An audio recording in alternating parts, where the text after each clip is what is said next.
자, 하겠습니다. 자, 1강에서 하나 못한 게 있는데, 18페이지에 있는 율법에 대한 이해입니다. 18페이지. 자, 아까 말한 것처럼 출애굽기, 레위기, 민수기는 율법과 이야기가 번갈아서 나온단 말이에요. 근데 우리가 이 율법을 어떻게 이해해야 할까 하는 것도 굉장히 중요합니다.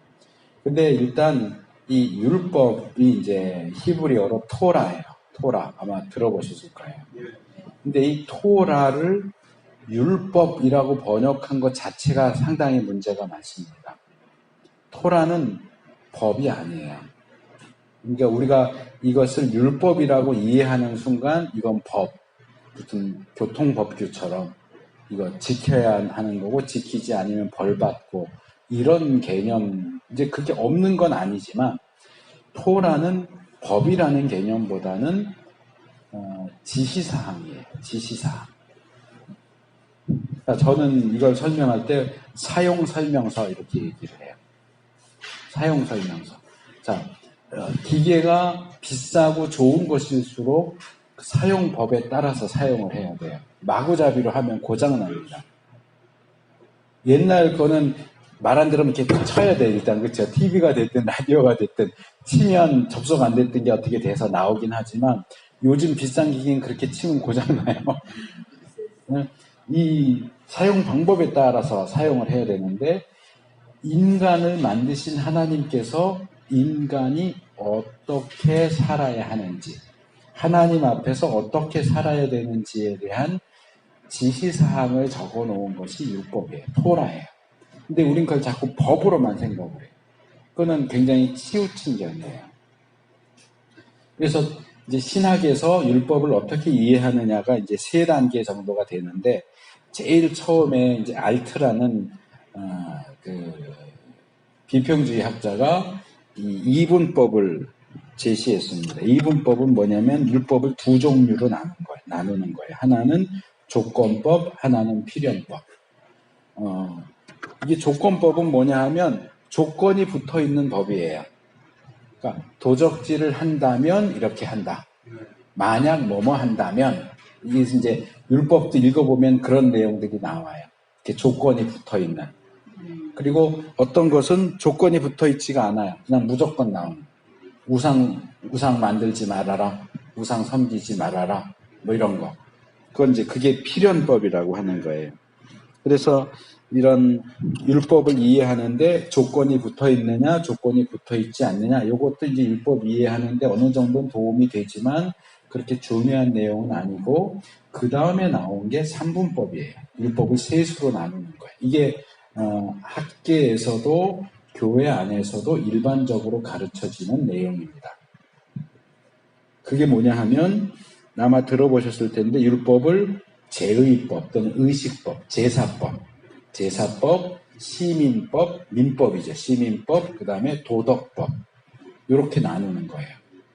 이게 이제 웨스트민스터 신앙고백서에 이제 주로 많이 나오는 내용인데, 그래서 이게 왜 이렇게 3수로 나누냐 하면 구약 율법을 이렇게 분류하기 위해서만이 아니라 율법과 오늘날 우리와의 상관관계를 이야기하기 위해서도 그렇게 해요.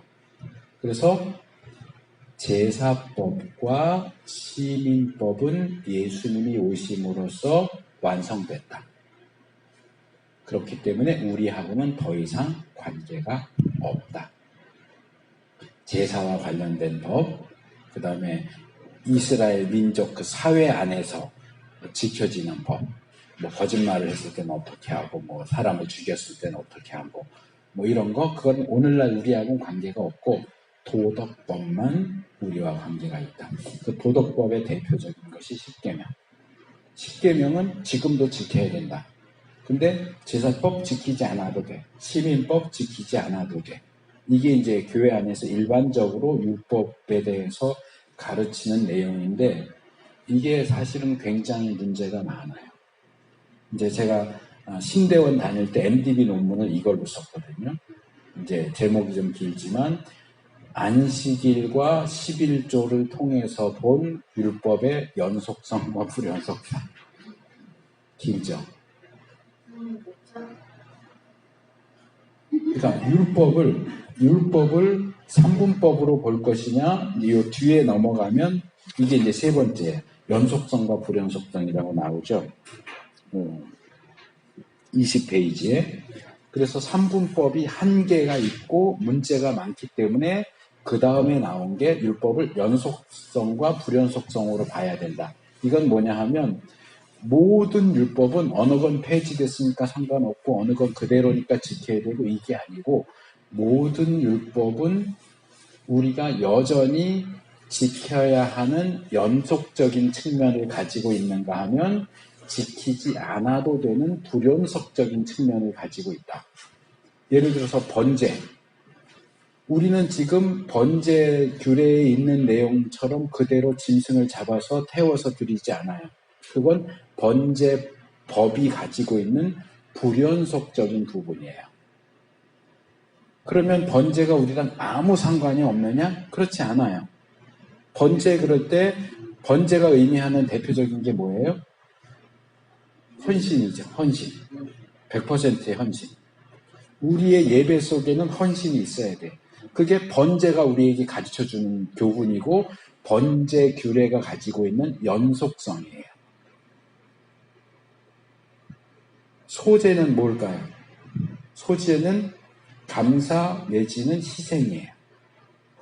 그래서 이 제사법을 우리의 오늘날 예배로 가져올 때는 우리가 실제로 곡식을 가지고 와서 가루로 만들고 또는 음식을 만들어서 드리진 않지만 소제의 말하자면 정신, 감사의 정신, 희생의 정신은 예배에 그대로 가지고 와야 한다.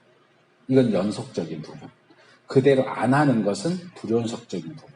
이렇게 나눠야지 그걸 그냥 제사법이니까 우리랑 관계없어. 그럼 우리 그 다 짜져 버려야 돼, 성경에서. 제사에 관한 내용. 관계없는 건데 뭐하러 성경에 집어넣겠어요. 그리고 제가 이제 그 율법이 가지고 있는 연속성과 불연속성이라는 부분을 전체로 다루지 못하니까 샘플로 2개를 잡은 게 그거예요. 안식이라고 11조예요. 자, 도덕법은 우리가 다 지켜야 된다고 그래요. 3분법에 의하면 도덕법이니까 10계명.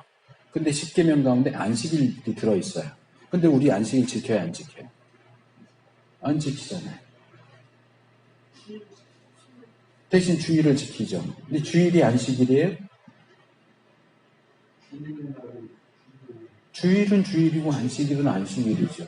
그럼 안식일 법이 10계명에 들어가 있고 10계명이 도덕법이라면 우리는 안식일 지켜야 되는 거예요. 그러니까 3분법으로 나눌 때 이런 문제가 발생한다는 거죠.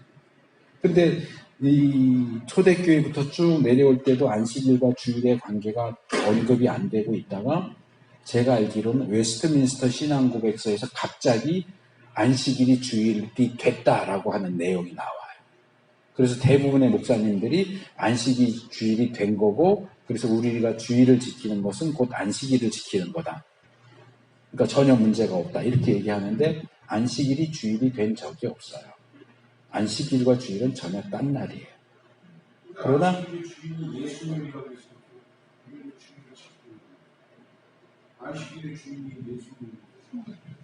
안식일의 주일이 예수님이지만 안식일은 안식일이죠. 안식일이 주일인 건 아니죠.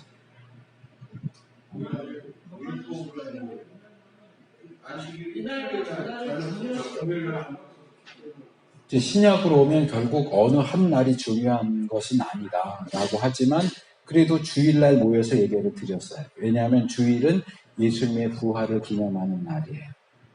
그렇죠? 예수님의 부활을 기념하는 안식일은요. 창조와 출애굽을 기념하는 날이에요. 의미가 전혀 달라요. 그러니까 안식일과 주일을 같이 볼 수 있는 것은 안식일이 가지고 있는 연속성이에요. 그러나 안식일은 토요일이죠. 안식일은 7일이고 주일은 8일이에요. 날짜 자체도 달라요. 그렇기 때문에 안식일이 주일이 됐다라고 하는 주장은 잘못된 주장이에요. 어쨌든 그래서 안식일은 그러면 또 하나 11조에도 없는 십계명에도 없는 11조 목사님들이 굉장히 강조하죠. 그럼 11조는 도덕법일까요? 십계명에도 없는데? 근데 왜 이렇게 강조해요? 그 안식일이나 11조는 무슨 법입니까, 그러면? 자, 안식일은 십계명에 있으니까 그럼 도덕법이라고 쳐요. 그럼 도덕법이기만 할까요? 예수님 제자들이 길 가다가 무이삭 따먹으니까 왜 욕먹었어요? 도덕법을 어겼기 때문에? 그 당시 유대인들에게는 그건 시민법이에요. 그리고 절기와 관련하면 제사법이기도 해요. 그러니까 어떤 한 법이 딱 잘라서 무슨 법 이렇게만 들어가는 게 아니고 걸쳐 있어요. 안식일 같은 경우도 11조 같은 경우도 11조는 제사 절기와 관련된 제2법이기도 하지만 우리가 돈 벌면 세금 내듯이 유대인들에게는 11조가 세금이에요. 시민법이에요. 그리고 주신 그 물질의 10분의 1을 바친다는 측면에서는 그건 도덕법적인 특징도 가지고 있어요. 그러니까 안식일이나 11조는 제1법이기도 하고 시민법이기도 하고 도덕법이기도 해요. 그러면 이런 조항들은 삼분법 갖고는 설명이 안 돼요. 그래서 제가 그 두 가지를 들어서 논문을 쓴 거거든요. 그래서 율법을 이해할 때 일반적으로 알려져 있는 삼분법은 문제가 굉장히 많다. 그래서 삼분법으로 볼 게 아니고 연속성과 불연속성. 그 율법 조항들이 우리가 가져올 필요가 없는 불연속적인 부분이 있는가 하면 꼭 가져와야 하는 연속적인 부분도 있다. 그러니까 대부분 불연속적인 부분은 겉으로 드러나 있는 외형적인 것들이고 연속적인 것은 속에 들어가 있는 어떤 정신적인 측면들이 연속적이에요. 그래서 그 부분은 우리가 실제로 이제 제사나 이런 부분들을 다룰 때 말씀을 드릴 겁니다. 그래서 율법에 대한 말씀 드리고, 자, 2강으로 넘어가서 레위기 이해를 위한 기본 개념들. 자, 이 레위기가 은혜로운 책이긴 하지만 쉬운 책은 아니에요. 결코 어려워요. 그렇기 때문에 레위기를 이해하기 위해서 기본적으로 알아야 할 것들이 몇 가지가 있습니다. 이제 바꿔 말하자면 여기서 제가 다루려고 하는 건 말하자면 레위기의 신학이에요. 레위기의 신학. 신학적인 개념들. 이런 것들을 알고 레위기를 들어가야 레위기를 파악하고 이해하는데 도움이 됩니다. 레위기에 있어서 우리가 가장 기본적으로 알아야 될 것은 거룩이에요. 거룩과 정결이에요. 그래서 거룩이 뭐냐? 거기 굵은 글씨로 제가 써놨죠. 레위기서의 거룩의 개념은 분리와 정화다. 분리. 자, 거룩하다는 건 뭘까요? 뭐가 거룩한 거죠?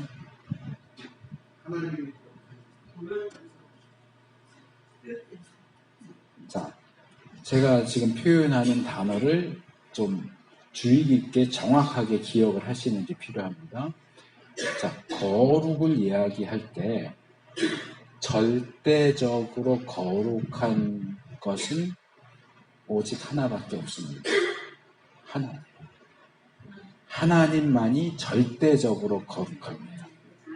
근데 우리가 하나님을 거룩하신 분이라고 말하지만 하나님 외에도 우리가 거룩하다고 많이 하잖아요. 거룩한 성자 붙여서 성도, 성인, 성소, 성물 그러잖아요. 그러니까 하나님 외에도 거룩하다고 부르는 것, 거룩한 장소, 거룩한 물건, 거룩한 사람. 그런 물건이나 장소나 시간이나 사람도 거룩하다고 불러요. 그런데 그런 거룩하다라고 하는 표현은 다 상대적이에요. 제가 아까 절대적이라고 그랬죠.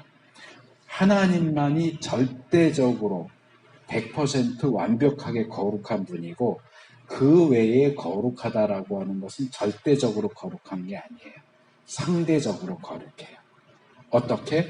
하나님과 관련되어 있을 때 또는 하나님께만 구별해서 드려진 것이 거룩하다고 상대적으로 불려요. 하나님께만 드려진 사람, 하나님께만 드려진 물건, 하나님께만 드려진 장소, 하나님께만 드려진 시간, 그것들을 거룩하다고 불러요. 그런데 거룩하다고 부르지만 그것은 절대적인 거룩이 아니고 상대적인 거룩이에요. 얼마든지 그 거룩이 박탈될 수 있어요. 깨질 수 있어요. 하나님의 거룩은 깨질 수가 없어요. 절대적이에요.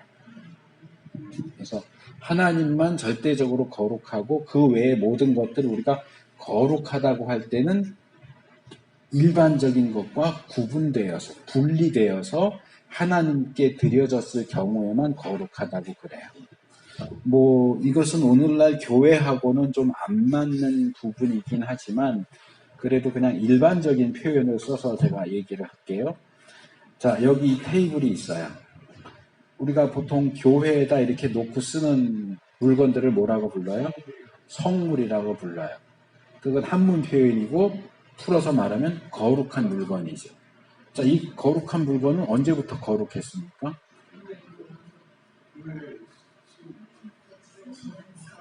자, 이게 어디 공장에서 만들어졌겠죠.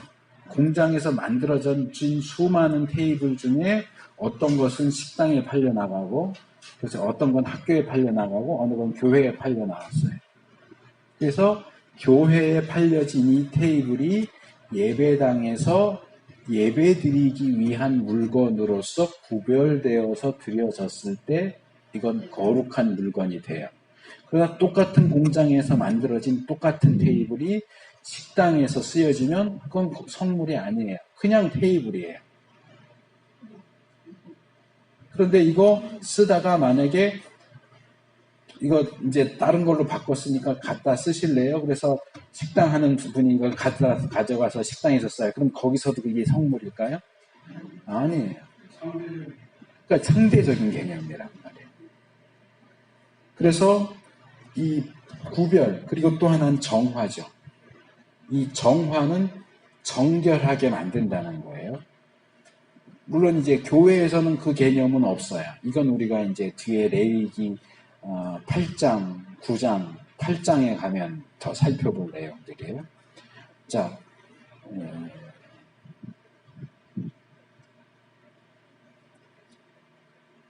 성막에도 테이블이 있어요. 성막에도 테이블이에요. 떡상. 떡을 놓는 테이블이죠. 자, 그 테이블 나무로 해가지고 금으로 씌워서 만들었어요. 그러면 만들어서 이제 이거는 이제부터 여기다가 성소에다 놓고 이제 떡 올려놓는 데 씁시다. 그리고 갖다 놓으면 그게 거룩한 물건이 되나요?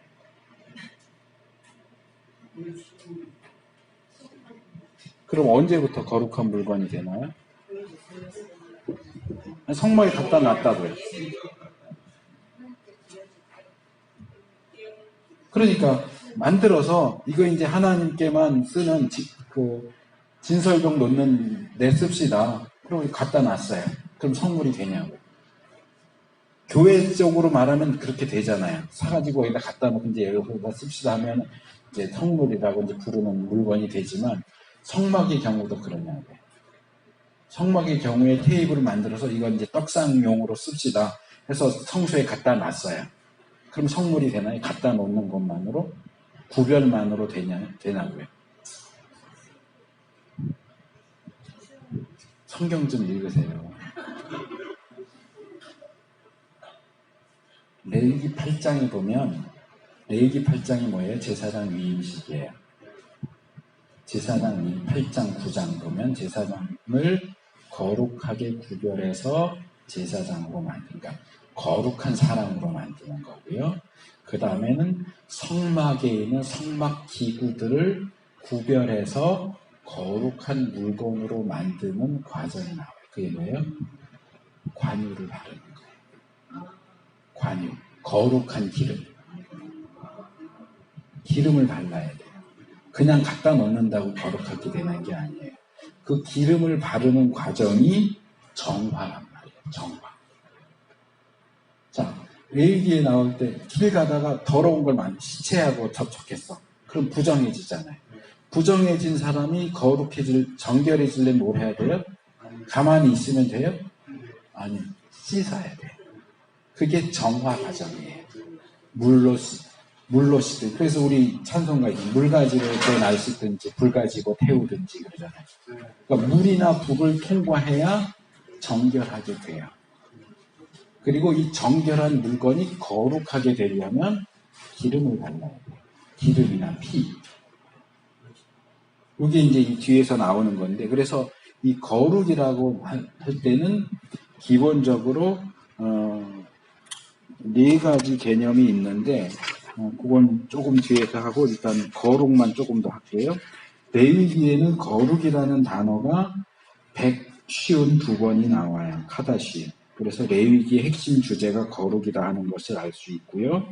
그리고 이 고대 근동 다른 종교에도 거룩이라는 개념은 있었지만 이 구약 이스라엘의 거룩이 특별한 점을 가지고 있는 것은 그것이 의식적인 거룩만이 아니라 윤리적인 거룩을 포함하고 있다는 거예요. 자, 재밌는 얘기가 있어요. 자, 다윗이 전쟁에 나가지 않고 왕궁 옥상에서 왔다 갔다 하다가 밧세바를 발견했어요. 그래서 데려와라 그래서 동침하잖아요. 근데 밧세바 데려와라 그러고 바로 동침합니까?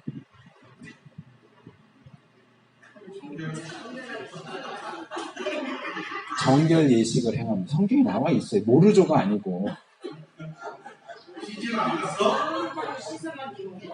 자, 남의 아내를 데려와서 그게 간음인지 간통인지는 모르겠지만 남의 아내를 데려와서 불법적으로 성관계를 가지면서도 정결례를 행하고 가져요. 이게 얼마나 웃기는 얘기예요. 율법을 지킨다고, 정결 예식을 지키겠다고 남의 여자를 데려와서 정결 의식을 시켜놓고 간음을 저지른다고. 근데 그게 어느 정도 가능했던 건 뭐냐 하면 그 거룩을 윤리적인 개념을 빼버리면 가능해요. 윤리적으로는 죄를 지으면서도 의식적으로는 거룩하게 정결하게 할 수 있단 말이에요. 그게 일반 종교에서는 가능해요. 근데 성경 종교, 여호와 종교에서는 그게 불가능하단 말이에요. 윤리적인 죄를 저지르면서 의식적으로 성결 의식하는 거 꽝이란 말이에요. 아무 의미가 없어요. 죄를 지으면서 제가 예전에 청년들 가르칠 때 술 얘기하면서 그런 얘기를 했더니 술 먹는다고 지옥 가는 건 아니다. 그러나 우리 신앙생활에 도움이 되지는 않는다. 그래도 정 먹고 싶으면 만약에 너가 술을 앞에 놓고 하나님 저에게 술을 주셔서 감사합니다. 이 술 먹고 하나님께 영광 돌리는 삶 살게 해주세요. 그렇게 기도할 수 있으면 기도하고서 마셔라. 그랬더니 어느 녀석이 정말 기도하고 술을 마셨다고 그러더라고요. 그게 윤리성이 빠진 거룩인 거예요. 아까도 우리 주사님 얘기하신 것처럼 제사장이어도 거룩하지 않으면 부용거예요. 제사장은 아무 의미 없어요. 정화의식을 아무리 하면 뭐예요? 윤리가 없는데. 그런데 무속종교에는 윤리가 없어요. 뭐만 잘하면 돼요? 굿만 잘하고 복채만 많이 내면 무속종교의 신은 얘가 윤리적으로 살았느냐 못 살았느냐 따지지 않아요. 굿 잘해주고 복채 많이 내면 복 줘요. 그러나 여호와 하나님은 그런 분이 아니에요. 아무리 헌금을 많이 해도 윤리적으로 살지 않는다면 그 사람 복 주지 않아요. 그래서 기독교의 거룩은 윤리성을 가지고 있다는 게 굉장히 중요한 특징입니다. 넘어가서 이제 레위기에 나오는 이건 좀 상당히 복잡한 내용이긴 한데 중요하기 때문에 잘 들으셔야 돼요. 레위기 10장 10절과 11절을 보면 제사장의 사역에 대해서 이렇게 얘기합니다. 너희가 제사장이 성소에서 하나님을 섬길 때는 술을 마시지 말아라. 그리하여야 너희가 거룩한 것과 속된 것, 부정한 것과 정한 것을 분별할 수 있다. 그래서 이 거룩과 정결 개념에서 네 가지 범주가 나올 겁니다. 거룩한 것, 속된 것, 부정한 것, 정한 것, 정결한 것. 자, 그래서 이 네 가지를 설명을 드리면 거기 나와 있어요. 22페이지에 거룩한 건 뭐라고요? 거룩은 하나님께만 속한, 아까 제가 절대적이라고 얘기한 그거예요. 그리고 하나님과 하나님께 속한, 즉 하나님을 위하여 구별된 것은 거룩하다. 속되다 하는 것은 거룩과 대조되는 내용이지만 우리가 일반적으로 속되다거나 뭐 저런 건 세속적이야 그렇게 말할 때 그 속되다는 어떤 의미입니까? 나쁜 의미로 사용을 해요. 그렇죠. 속되다. 근데 이 성경에서 특별히 거룩하다와 속되다가 이렇게 짝을 이루어서 나올 때는 속되다는 나쁜 의미가 아니에요. 일반적이다 그 말이에요. 거룩한 것을 제외한 모든 것은 속된 거예요. 그러니까 말하자면 노말, 영어로 말하면 노말이에요. 일반적이다. 우리가 그냥 주위 어디에서든지 발견할 수 있는 일반적인 것들. 그것이 속되다고 하는 나쁜 의미가 아니에요. 그냥 일반적이다. 거룩한 것과 거룩하지 않은 일반적인 것들. 근데 이제 이 속된 것 중에는 부정한 것과 정한 것이 있죠. 그러니까 정결한 것, 깨끗한 것이 있는가 하면 부정한 것이 있어요. 그래서 여기 설명해놨는데 부정한 것은 비정상적인 상태고 정결한 것은 정상적인 상태를 가리킵니다. 그러니까 이게 물리적인 개념이 아니라는 걸 기억하셔야 돼요. 이제 정결하다를 다른 말로 하면 깨끗하다. 근데 우리가 깨끗하다를 어떤 위생적인 개념이나 물리적인 개념으로 생각하시면 안 돼요. 이건 의식적인, 제의적인 개념이에요. 그러니까 의식적으로 정결하냐, 부정하냐. 이제 우리 어르신들이 그런 부정탄다 그러잖아요. 부정탄다라는 표현. 여기서 말하는 부정은 그런 개념이에요.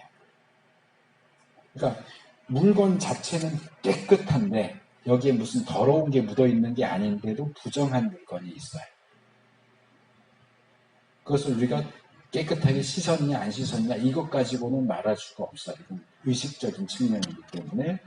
그래서 레위기에 있는 내용대로 표를 만들면 오른쪽 페이지 A 본문의 네 범주 거룩한 것, 속된 것, 정한 것, 부정한 것 이렇게 보통 표를 만들어서 이야기를 합니다.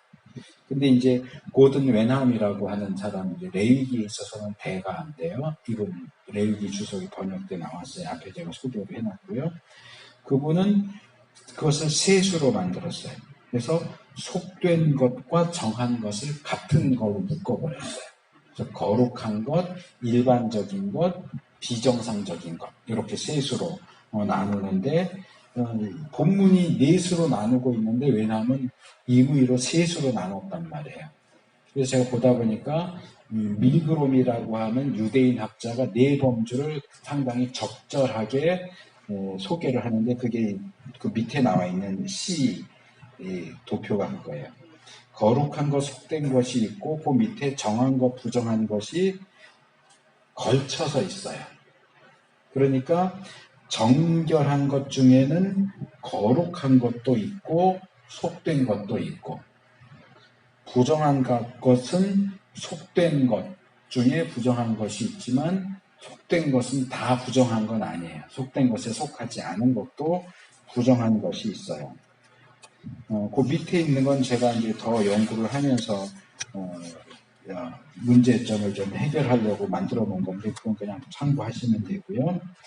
문제는 이런 범주들이 이동한다는 거예요. 왔다 갔다 한다는 거예요. 그게 24페이지에 나오는 내용입니다. 이것들 대부분은 고정된 것이 아니라 유동적인 것이다. 변화와 이동이 가능하다. 자, 네 범주로 이야기하면 그 도표 왼쪽에 있는 겁니다. 자, 거룩한 화살표를 잘 보시면요. 거룩하게 되다 거룩한 것과 속된 것을 놓고 보면 속된 것이 거룩하게 되기도 하고 거룩한 것이 속되게 되기도 해요. 제가 아까 이 테이블을 예를 들었잖아요. 공장에서 이 테이프를 만들었을 땐 그것은 속된 거예요. 나쁜 의미로 아니라 일반적인 테이블이었어요. 이것을 하나님께만 드려서 쓰기 위해서 구별해서 놓으면 그건 거룩해지죠. 근데 거룩하게 쓰다가 이걸 다시 일반적인 용도로 돌려요. 그럼 이건 속되게 되는 거죠. 속화하는 거죠. 그래서 이게 이제 그 중간중간에 과정들이 있긴 하지만 거룩하게 되거나 속되게 되는 게 되고, 마찬가지로 정한 것과 부정한 것도 역시 마찬가지로 정결하게 되고 부정하게 되고, 그러니까 정상적인 사람이 시체라든지 부정한 걸 만지면 부정해지죠. 부정해진 사람이 씻고 저녁까지 기다리면 다시 정결해지죠. 그래서 정결하게 되고 부정하게 되는 이런 범주 간의 이동이 있는데, 그것을 다시 외남이 얘기하는 세 범주로 하면 이런 식으로 그림이 되는 거예요. 거룩한 것, 정한 것, 부정한 것이 있고, 정한 것이 거룩하게 되고, 부정한 것이 정하게 되고, 거룩한 것이 속화되고, 정한 것이 부정해지고, 더럽혀지고, 이런 개념. 그것을 다시 이제 이동과 관련해서 할 때, 정한 것이, 부정한 것이 정해지고 정한 것이 거룩해지는 것은 정결 예식이나 제사를 통해서 가능해집니다. 그래서 제사가 중요해요. 인간이 죄를 지었을 때 죄 지은 인간이 어떻게 하나님과 사이에 깨진 관계를 회복할 수 있겠느냐, 그렇게 만들어주는 그 중간 과정이 제사인 거예요. 부정한 사람이 어떻게 정결하게 될 것이냐, 정결례를 통해서. 속된 사람이 어떻게 거룩해질 수 있느냐, 제사나 아까 말한 것처럼 관유, 기름을 바르거나 피를 바르거나 하는 것 통해서. 그리고 거룩한 사람이 보통 일반적인 걸로 속화되기도 하고, 정한 것이 부정결하게 더럽혀지기도 하는데, 이건 대부분 뭐에 의해서 되느냐, 범죄에 의해서. 범죄하면 이게 단계가 내려가요. 그리고 정결례나 제사를 통하면 단계가 올라가요. 그래서 여기 있는 것처럼 거룩하다, 정결하다, 부정하다, 요 마지막 세 번째 도식, 범죄 이동과 관련 관계에 대한 도식, 요 세 개는 기억을 하셔야 돼요. 제일 왼쪽에 거룩한 게 있고, 가운데 정결한 거 내지는 속된 게 있고, 제일 오른쪽에 부정한 게 있어요. 거룩한 것이 됐든 정한 것이 됐든 범죄하거나 부정한 것에 접촉해지면 속되게 되거나 더럽혀집니다. 그것이 정결례를 통해서 정결해지고, 제사나 그런 걸 통해서 거룩해지고, 그래서 이게 계속 범주가 이동되기 때문에 거룩한 상태 내지는 정결한 상태를 유지할 수 있도록 그 방법을 가르쳐 주는 게 레위기예요. 인간이 죄를 졌을 때 어떻게 하나님과 멀어지고 깨어진 관계를 회복할 수 있을까를 보여주는 게 제사고, 어떻게 부정결함을 피하고 정결하고 거룩한 삶을 살 수 있을까를 보여주는 게 11장에서 27장에 나오는 거룩에 대한 법, 정결법이에요. 그래서 제사는 예배라고 하는 측면도 물론 가지고 있지만, 하나님과의 관계 회복, 부정해진 사람이 어떻게 정결해지고 정한 사람이 어떻게 더 거룩해질 수 있을까 하는 방법, 회복, 말하자면 저는 애프터 서비스라고 얘기를 해요. 그러니까 하나님의 백성이 거룩하게 살아야 되는데 어떻게 거룩하게 살 것인가를 얘기하는 게 11장에서 이제 말하자면 예방의학 같은 거예요. 아프기 전에 어떻게 해야 안 아픈가. 황성주 박사가 예방의학이라는 개념을 처음 얘기를 했는데, 말하자면 거룩을 놓고 볼 때 11장에서 27장은 예방의학 같은 거예요. 어떻게 우리가 거룩하게 살을까.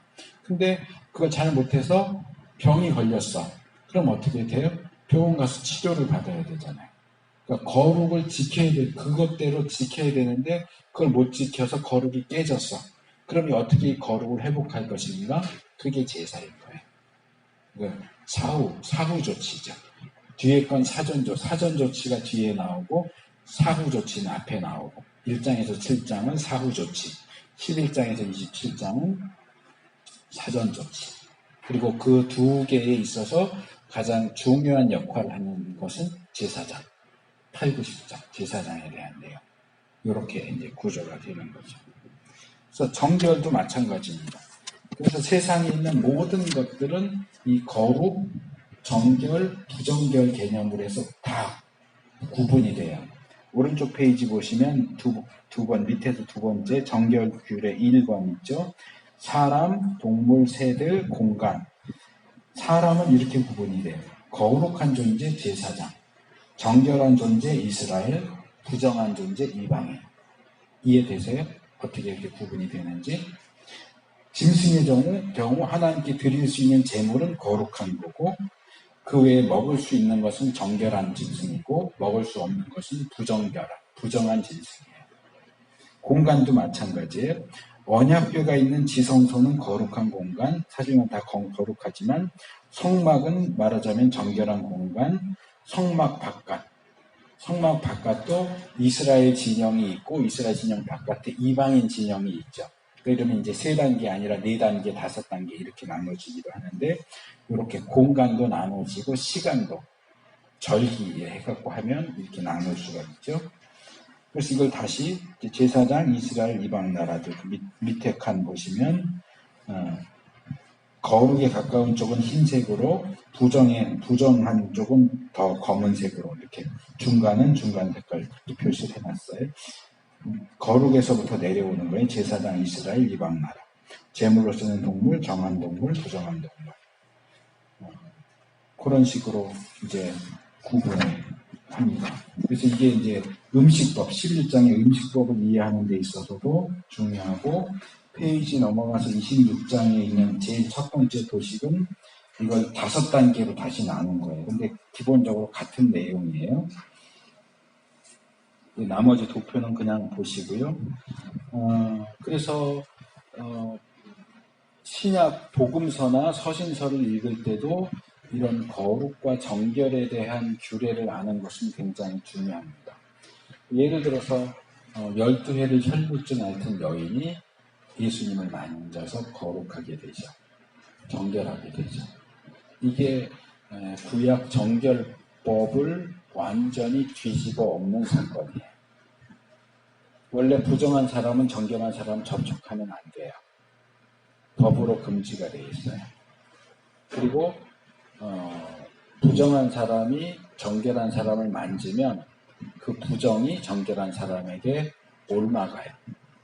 부정한 사람이 거룩한 사람을 만지면 어떻게 될까요? 거룩한 것이 더럽혀져요. 이게 구약 정결법에 의하면 그래요. 그런데 신약에 오니까 이게 바뀌어요. 부정한 여자가 거룩하신 예수님을 만졌더니 어떻게 해요? 부정한 것이 고쳐져요. 그러니까 이런 정결법 규례 안에서 그 본문을 볼 때 본문이 제시하는 의미를 더 정확하게 알 수가 있어요. 그냥 뭐 만져서 고침받았다 하는 게 아니고 그건 정결법 규례에 기초해서 봐야 되는 내용이에요. 그걸 모르면 그 내용을 제대로 파악할 수가 없어요. 그 다음에 요거 이제 마지막 부분인데 거룩과 정결을 유지하는 것이 왜 중요하냐? 제사장에게 주어진 가장 중요한 사역은 레위기 10장 10절 11절에 나오는 바와 같이 거룩한 것과 속된 것, 부정한 것과 정한 것을 분별하는 것이고 그와 관련된 규례를 백성들에게 가르치는 것이다. 앞에서 계속 말씀드렸던 거예요. 11장에서 27장은 거룩한 것과 속된 것, 부정한 것과 정한 것을 분별하는 기준과 백성들에게 가르쳐야 할 내용을 다루었고 1장에서 7장은 백성의 거룩, 성결이 깨졌을 때 하나님과의 관계를 회복할 수 있는 방법으로서의 제사에 대한 내용을 다루고 있다. 앞에서 제가 여러 차례 말씀을 드렸던 거죠. 거기 내려와서 밑줄 쳐놓은 것, 제사장 사역의 감당이 왜 중요한지를 잘 보여주는 것이 에스겔 22장 26절이다. 제사장이 자신에게 주어진 사역을 제대로 감당하지 못했을 때 예루살렘이 멸망할 수밖에 없다. 이것은 제가 10장을 다룰 때 다시 말씀을 드리겠지만 기본적인 개념은 이래요. 온 세상이 있어요. 지구 땅덩어리가 있고요. 거기는 속되지만 속되면서도 부정한 영역이에요. 부정한 영역이에요. 그 가운데 이스라엘이 있어요. 이스라엘은 정결한 영역이에요. 이스라엘 가운데 성막, 성전이 있어요. 거기는 거룩한 영역이에요. 그런데 거기 어딘가에 특별히 성막과 성전이 있는 이스라엘 지역 가운데 어디서 범죄가 행해져요. 부정이 발생을 해요. 부정이 발생되면 어떻게 될까요? 마치 자석이 쇳가루를 끌어들이는 것처럼 이 부정이 성전에 달라붙어요. 이 부정을 처리하지 않으면 정결례라든지 제사를 통해서 이 부정과 죄를 처리하지 않으면 이게 성전에 가서 달라붙어요. 범죄를 할수록 계속 달라붙죠. 계속 그 죄와 부정이 성전에 달라붙으면 이게 어느 정도의 한계가 넘어가면 하나님이 더 이상 성전에 거하시지 않아요. 거룩하신 하나님은 거룩한 곳에 정결한 곳에 계시지 부정한 곳에는 계실 수가 없어요. 그래서 범죄를 부정해지면 정결례를 통해서 정결을 회복해야 되고 죄를 지으면 속죄제사, 속건제사를 통해서 죄의 문제를 해결해야 되고 그게 안 되면 1년에 한 번 대속죄일에 그 문제를 해결해야 돼요. 피를 가지고 죄가 새겨진 제단 뿔을 피로 다 닦아내야 돼요. 근데 그게 제대로 되지 않으면 성전이 더러워지고요. 부정해지고요. 하나님은 더 이상 성전에 거하실 수 없어서 성전을 떠나가십니다. 그게 에스겔서 8장, 9장, 10장에 나오는 거예요. 하나님이 성전을 떠나시면 어떻게 될까요? 이스라엘이 어떻게 될까요? 하나님이 떠난 이스라엘 망하는 거예요. 그래서 거룩을 지키는 게 중요해요. 거룩을 지키지 못하면 망하는 거예요. 거룩을 지키지 못하는 것은, 지키지 않는 것은 하나님을 내쫓는 거예요. 근데 하나님을 내쫓지 않기 위해서는 이스라엘 백성들이 거룩과 정결을 지켜야 되는데 이스라엘 백성이 거룩과 정결을 지키는 데 있어서 가장 중요한 역할을 하는 사람이 제사장이라는 것이. 분별하고 가르쳐야 돼, 백성들을. 이건 속된 것이고 이건 거룩한 것이다. 이건 정결한 것이고 이건 부정한 것이다. 이건 하면 안 된다. 잘못해서 이걸 했다고 하면 이렇게 해서 부정을 씻어라. 죄를 저질렀다면 이렇게 해서 죄를 없애라. 그 모든 일들을 제사장이 중간 역할을 다 해요. 근데 제사장이 그걸 안 해버려. 안 해버리면 백성들은 계속 부정함 쪽으로, 죄 쪽으로 흘러갈 수밖에 없고 그렇게 되면 성전이 더럽혀지고 하나님이 성전을 떠나세요. 멸망하는 거예요. 그래서 이 오늘날 목회자의 제사장적인 사명은 굉장히 중요해요. 목사가 제사장인 건 아니에요. 제사장적인 사역을 하는 거예요. 그래서 여기 이 벨린저라는 사람이 주석에서 애니 딜라드라고 하는 여성 기독교 작가가 쓴 글을 인용하는데 굉장히 중요합니다. 이게 돌에게 말하는 법 가르치기라고 우리나라 말로도 번역이 된 책인데 거기 제가 굵은 글씨로 되어 있는 것만 읽어드릴게요. 그 위에 줄부터요. 교회는 마룻바닥에 주저앉아 화학 실험 세트를 가지고 놀면서 일요일 아침 시간을 죽이기 위해 TNT를 제조하는 어린애들 놀이터나 마찬가지다. 숙녀답게 밀짚 모자나 벨벳 모자를 쓰고 교회에 가는 건 미친 짓이다. 우리 모두 충격 방지용 헬멧을 쓰고 가야 한단 말이다. 목회자는 신도들에게 구명 장비와 조명탄을 지급해야 한다. 좌석에 안전벨트를 설치해 우리 몸을 단단히 묶어주어야 한다. 행여 주무시는 하나님께서 어느 날 깨어나시면 기분이 상하실지 모르니까, 아니면 잠에서 깨어난 우리를 결코 돌아올 수 없는 곳으로 데려다 버리실지도 모르니까 말이다. 자, 이거는 이 맥락을 이해하지 않고 들으면 무슨 얘기인지 모를 수 있는데, 벨린저가 그 밑에서 다시 친절하게 설명을 해줘요. 굴글리시 레위기는 하나님을 대면하는 일이 늘 편안하고 즐거우며 쉽게 이해되는 경험이 아님을 분명히 한다. 믿음의 여정은 안락하지 않다. 레위기는 하나님이 얼마나 두려운 분이며 예배가 얼마나 위험할 수 있는지 알려준다. 우리는 하나님 섬기는 것도, 하나님께 예배 드리는 것도 그냥 늘 편하고 쉽고 즐겁게 하려고 그래요. 그런데 하나님은 위험한 분이에요. 우리가 하나님 앞에 가까이 나가는 건 위험한 일이에요. 목회자들이 그걸 알려줘야 돼요.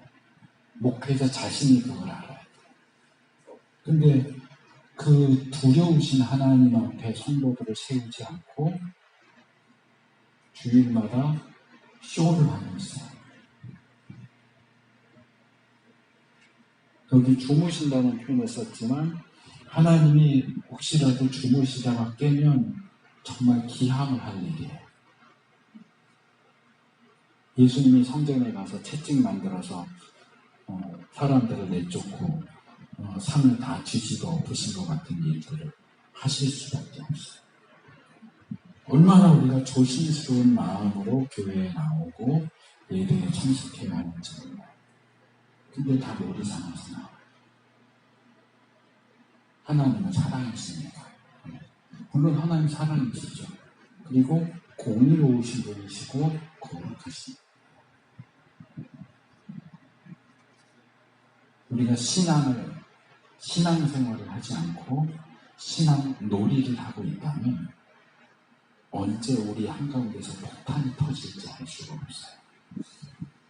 레위기를 통해서 우리가 두려우신 하나님을 만나야 돼요. 그 두려우신 하나님을 어떻게 예배할 것이고, 그 두려우신 거룩한 하나님 앞에서 어떻게 거룩하게 살 수 있을 것인가를 배워요. 다음 여기까지 하도록 하겠습니다.